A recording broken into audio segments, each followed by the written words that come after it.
asalaamaaleykum wa rahmatullahi wa barakatuhu mbokk yi dal leen ak jàmm ci seen ñaareelu xaaju xibaar yi ndax xam nga. ginnaaw bi ñu waxee ci sunu xaaj bu njëkk bi ne doomu aadama noonu muy tollee noonu ci njàqare di jooy noonu la ñay di tollee ci njàqare di jooy. waaye ginnaaw bi ñu xamee ci sunu xaaj bu njëkk bi ne ñay ndox mën na koo sore luy tolloog 4 kilomètres ak genn wàll teewul mu xam fan la ndox mi ne.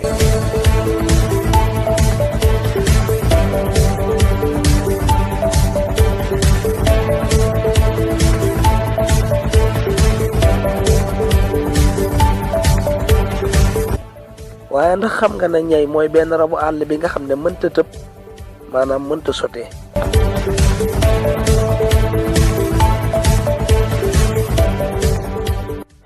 waaye ndax xam nga ne rabu àll woowu ñuy wax baa mën naa dund luy tolloog juróom-ñaar fukki at ak juróom mën naa continuer tamit di am ay doom ba ci ba muy am juróom fukki at.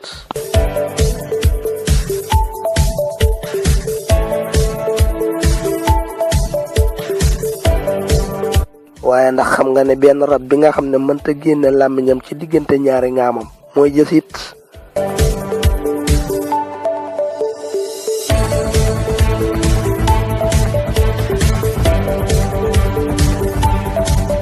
waaye ndax xam nga rab bi nga xam ne dafay xaru su demee ba feebar mooy tan.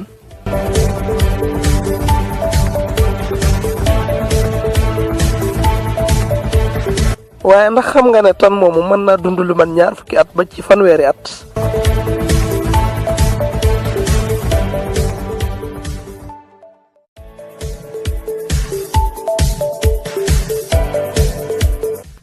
waaye ndax xam nga ne rab wi nga xam ne dafay jooy saa su kontaanee mooy jasiit.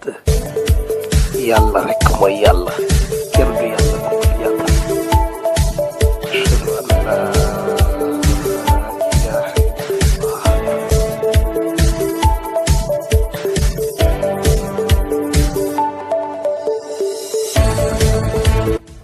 yàlla bi mu lay bind sàkkuwul ndimbal ci kenn waxul kenn mu jàppale ko ci bindal ko benn cër ci yow noonu mu wéete ci bind la nanga ko wéetalee noonu.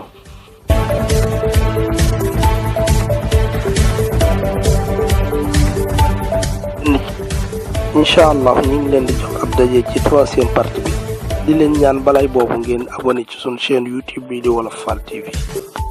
lépp loo gis rek yàlla def na ci kiimtaan guy wane ne moom yàlla kenn rek la. wa fi kulli shay'in lahu aayatun tadullu ala annahu al-waahidu.